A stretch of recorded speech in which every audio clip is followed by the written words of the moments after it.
જિલ્લા મીડિયા કર્મચારીઓ માટે 2 અને 3 ડિસેમ્બરના રોજ ગુજરાત સરકાર અને ઇન્ડિયન રેડક્રોસ સોસાયટી દ્વારા હેલ્થ ચેકઅપ કેમ્પનું આયોજન કરવામાં આવ્યું છે।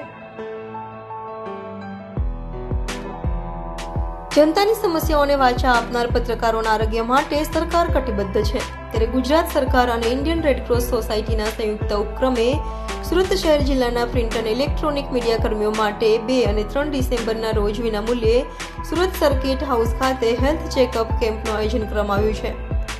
આ કેમ્પમાં રજીસ્ટ્રેશન કરાયેલા મીડિયા કર્મીઓ તેમજ જે મીડિયા કર્મીઓનું રજીસ્ટ્રેશન કરવાનું બાકી રહી ગયું હોય તો તેઓ પણ ઓન ધ સ્પોટ રજીસ્ટ્રેશન કરી આ હેલ્થ ચેકઅપ કેમ્પનો લાભ લીધો હતો। તો આ કેમ્પનો સોમવાર 2 ડિસેમ્બરના રોજ મેયર દક્ષેશ માવાણી અને જિલ્લા કલેક્ટર ડોક્ટર સૌરભ પારકીના હસ્તે પ્રારંભ કરાવાયો હતો।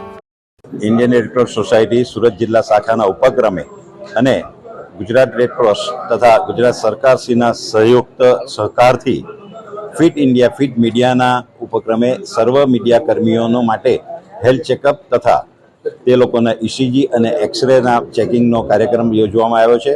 આ કાર્યક્રમ આખા ગુજરાતમાં અત્યાર પર્યંત 28થી વધુ જિલ્લાઓમાં થઈ ગયો છે। હવે ફક્ત 5 થી 6 જિલ્લા બાકી રહ્યા છે અને તે દરેક જગ્યાએ પણ થશે અને અમે ઈચ્છીએ છીએ કે દરેક પ્રવૃત્તિઓમાં મીડિયા ખૂબ સક્રિય હોય છે તો તેઓ પોતાની હેલ્થ બાબત પણ ફિટ રહે અને એ માટેનો સમય કાઢે અને એ માટે આ કાર્યક્રમ આયોજિત કરવામાં આવ્યો છે। તે સંપૂર્ણપણે નિઃશુલ્ક છે અને દરેકને પોતપોતાના રિપોર્ટ મળી જશે એ રીતની અમારી પૂરેપૂરી ક્ષમતા છે। આ કાર્યક્રમ 2 દિવસ ચાલશે, આજે અને આવતીકાલે આ કાર્યક્રમ છે અને આવતીકાલે કમ્પ્લીટ દરેક જિલ્લામાં આ રીતે 2 દિવસના કાર્યક્રમ રાખીને કાર્યક્રમ સંપૂર્ણ કરી રહ્યા છે।